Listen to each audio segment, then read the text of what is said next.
Hello बच्चों, तो आओ प्रश्न को देखते हैं। गुणनखंड ज्ञात कीजिए। बच्चों यहाँ पर हमें बहुपद दिया गया है x की घात 3 माइनस 3 गुणे x square minus 9x minus 5। तो दिए गए प्रश्न की मुख्य अवधारणा की बात करें तो बच्चों देखो, यहाँ दिए गए बहुपद को गुणनखंड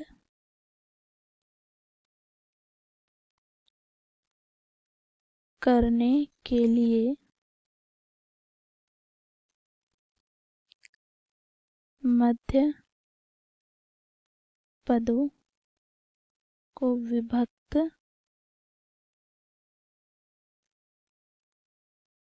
करेंगे। तो इस मुख्य अवधारणा की सहायता से बच्चों हम दिए गए प्रश्न को हल करते हैं।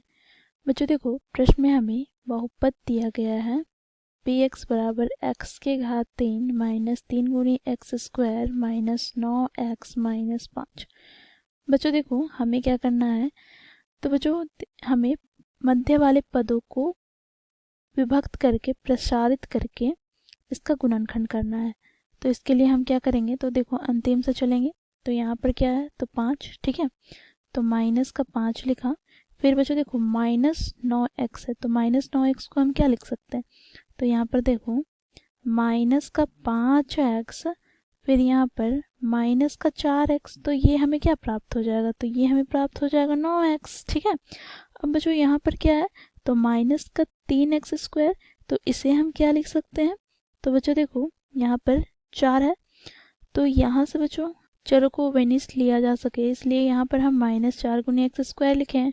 परंतु बच्चों देखो यहाँ पर माइनस 3 गुनी एक्स स्क्वायर हमें चाहिए, तो हमें क्या करना होगा, देखो हमें एक्स स्क्वायर हमें जोड़ना होगा, तभी हमें ये प्राप्त क्या हो जाएगा, तो ये हमें प्राप्त हो जाएगा माइनस 3x स्क्वायर, ठीक है। और ये क्या है, तो माइनस 9x। तो बच्चों देखो इस प्रकार हम लोगों ने दोनों पदों को, मध्य वाले पदों को विभक्त करके प्रसारित कर लिया। अब यहाँ पर क्या है, तो x की घात 3 है, ठीक है। अब बच्चों देखो यहाँ पर, अब इसे हम आगे सरल करते हैं। तो इसके लिए हमें क्या करना होगा, तो देखो हम 2 का युग्म बनाते हैं। अब पहले युग्म से हम क्या करेंगे, वो बेनिस्ट लेंगे x की घात 2, तो पहले पद से हमें प्राप्त हो जाएगा x और दूसरे पद से प्लस का 1। इसी प्रकार बच्चों इन दोनों पदों से हम माइनस 4x बेनिस्ट लेंगे तो हमें यहाँ पर प्राप्त हो जाएगा x प्लस का 1। इन दोनों पदों से हम माइनस 5 बेनिस्ट लेते हैं तो यहाँ से हमें प्राप्त हो जाएगा x प्लस 1। अब बच्चों देखो इन तीनों पदों में x प्लस 1 समान है, तो यहाँ से हम क्या करेंगे, x प्लस 1 बेनिस्ट ले लेंगे। तो यहाँ से बच्चों हमें पहले पद से क्या प्राप्त हो जाएगा, तो देखो x का स्क्वायर माइनस दूसरे पद से 4x, और यहाँ पर बच्चों देखो अंतिम में क्या है, तो माइनस 5।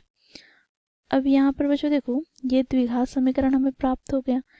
तो बच्चों देखो इससे भी हम क्या करेंगे, मध्य वाले पद को विभाजित करके अर्थात विभक्त करके गुणनखंड करेंगे। तो इसके लिए हमें क्या करना होगा, तो एक्स स्क्वायर, अब मध्य वाले पद को कैसे तोड़ेंगे, तो इसके लिए एक्स स्क्वायर का गुणांक क्या है, 1, और अचर पद क्या है, तो माइनस 5। तो 1 और माइनस 5 को हम गुना कर लेंगे तो माइनस 5 हमें प्राप्त हो गया। माइनस 5 को हमें दो संख्याओं में इस प्रकार तोड़कर लिखना है कि उनका योग करें तो हमें 4 प्राप्त हो जाए, और जब हम गुना करें तो पुनः माइनस 5। तो बच्चों देखो उसे हम 5 और माइनस 1 में तोड़ेंगे तो देखो गुना करने पर माइनस 5 प्राप्त होगा, और जोड़ने पर प्लस का 4। तो यहाँ पर माइनस लिखा है तो माइनस लिखेंगे।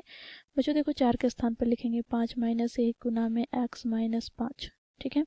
तो यहाँ से हमें प्राप्त हो जाएगा x प्लस 1। बच्चों देखो यहाँ से इसे हम आगे सरल करें तो एक्स स्क्वायर, यहाँ पर कोष्ठक खोलेंगे तो minus 5x minus minus plus x minus 5, ठीक है। अब बच्चों देखो यहाँ से x प्लस 1, यहाँ से बच्चों इन दोनों पदों से हम x बेनिस ले तो यहाँ से हमें प्राप्त हो जाएगा x माइनस 5। इन दोनों पदों से हम प्लस का 1 बेनिस ले तो यहाँ से x माइनस 5 हमें प्राप्त होगा।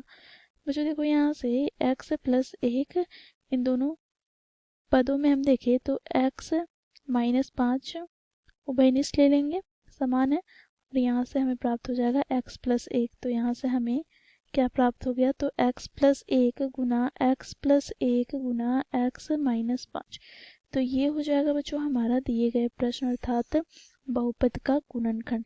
तो इस प्रकार हम लोगों ने मुख्य अवधारणा की सहायता से दिए गए बहुपद का गुणनखंड किया। आशा करती हूँ आप लोगों को यह प्रश्न समझ में आया होगा। धन्यवाद।